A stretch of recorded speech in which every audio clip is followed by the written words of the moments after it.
Welcome. Today we're jumping into two of the most powerful tools you can have in your logical toolkit, proof by contradiction and implication.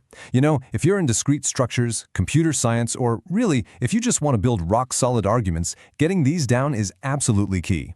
So, are you ready to learn how you can prove something is true by starting with a lie? Let's dive in. It sounds totally nuts, doesn't it? How on earth can you find the truth by assuming something is completely false? Well, this very counterintuitive idea, it's the secret sauce behind one of the most elegant proof methods ever created. All right, so our first tool is called proof by contradiction. Think of it like this. Instead of trying to prove you can climb a mountain by, actually climbing it, you instead prove that it's completely and utterly impossible not to. It's this fantastic kind of sneaky backdoor approach to finding the truth. So, what is the heart of this method? A contradiction. In logic, a contradiction is a total dead end. A statement just can't be both true and false. You can't be sitting in a chair and also not sitting in that same chair at the same time. When we find one of these in a proof, it's like a giant flashing red light telling us our line of reasoning went wrong somewhere.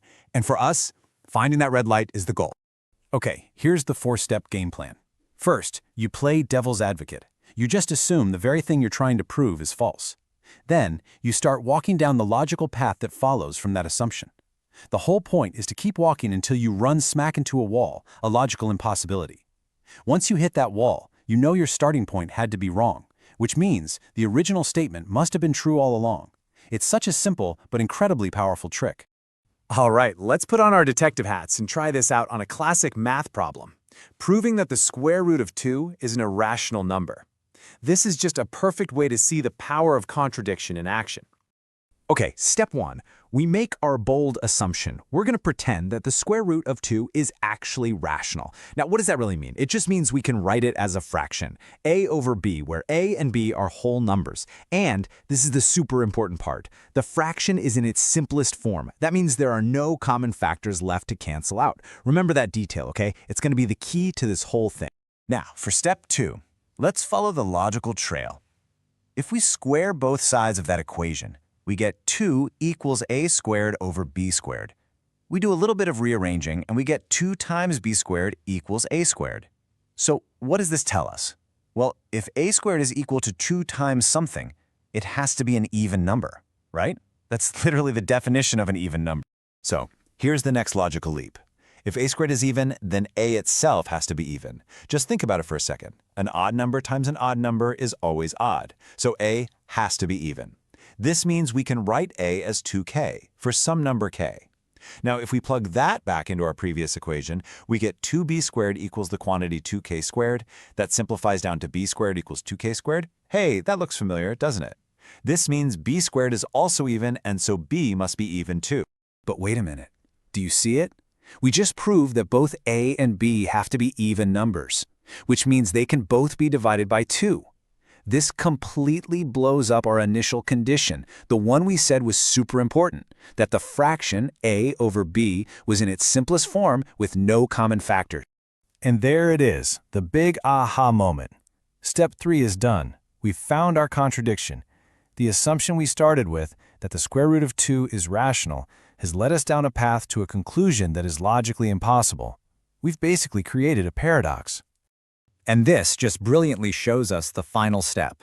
Since our initial assumption led us to a dead end, the assumption itself has to be false. The only thing left standing, the only possible conclusion, is that the original statement was true all along. The square root of 2 can't be rational, so it must be irrational. Case closed. So that was the indirect route. But what about a more direct path? Well, that brings us to our second amazing tool, implication. This is really the foundation of all if-then thinking. It's like setting up a line of dominoes where you know if you knock over the first one, the last one is guaranteed to fall. An implication is basically a promise. We write it as P arrow Q. And it simply says, if P happens, then I promise you Q will happen. Like, if it rains, that's our P, then the ground will be wet, that's our Q. The whole promise hinges on what happens when that if part is true. This truth table shows every possible outcome. Now, that promise is only broken in one very specific situation. Just look at the second line. If P is true, say it does rain, but Q is false, the ground is somehow dry, well, then our promise has been broken. That is the only time an implication is false. What about if it doesn't rain? Then P is false. In those bottom two cases, we didn't break our promise, right? So the implication is considered true by default. It's only a lie if the if happens, but the then doesn't. So that's the absolute crucial takeaway here.